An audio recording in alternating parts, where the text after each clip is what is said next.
Bagaimana cara berbicara yang berwibawa? Wow, itu super sekali. Gini, sebuah pribadi dilihat berwibawa, oke? Kalau dia mengendalikan dirinya yang membuat orang lain merasa bahwa jiwa yang di dalam diri ini damai. Orang berwibawa itu damai, oke? Nah, kita bedakan dulu damai, wibawa dengan karisma. Oke.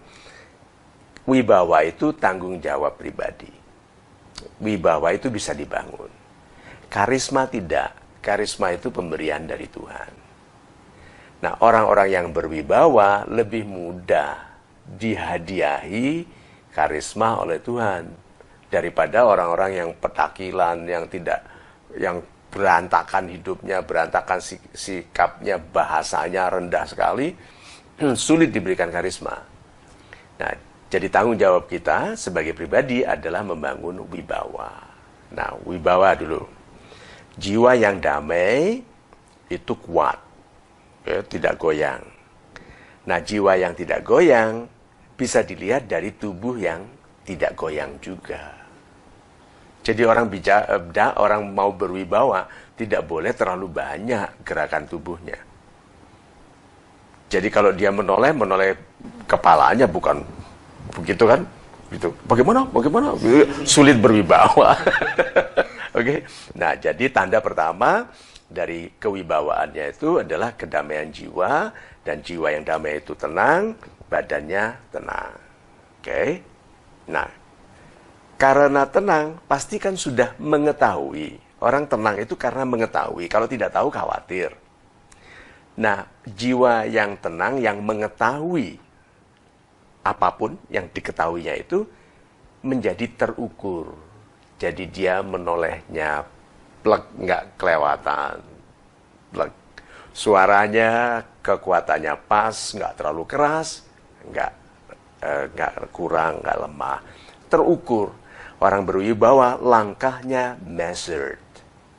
Terukur panjangnya. Tuh, 57 cm, 57 cm, 57 cm, begitu.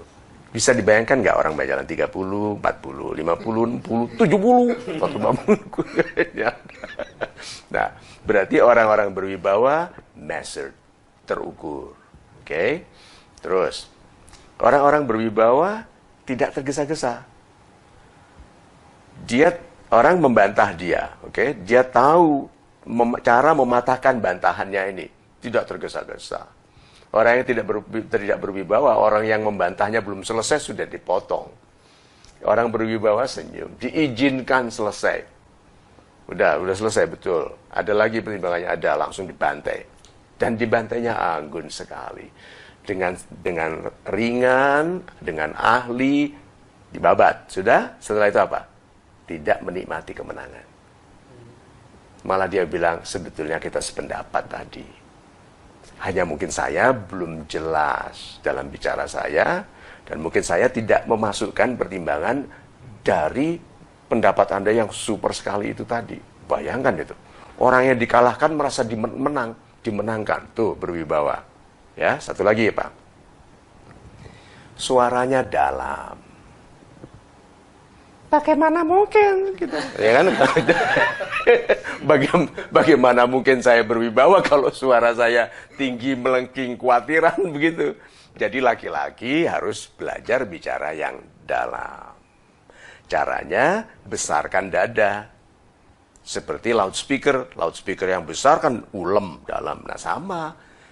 Dada ini adalah ruang resonansi, ruang bergetarnya suara kita. Nah, kalau kita nanti berlatih betul ya, berbicara dengan nada yang dalam, waktu kita duduk bersandar, itu terasa bangku ini memukul kembali ke kita. Kalau kita sudah bicara yang dalam. Nah, suara yang dalam ini, lihat ya, kenapa kok dalam berwibawa? Kembali ke jiwa.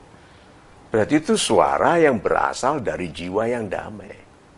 Nah, dalam itu seperti dalam bahasa itu huruf O, A, itu lebih kuat, lebih berwibawa daripada I, E, U.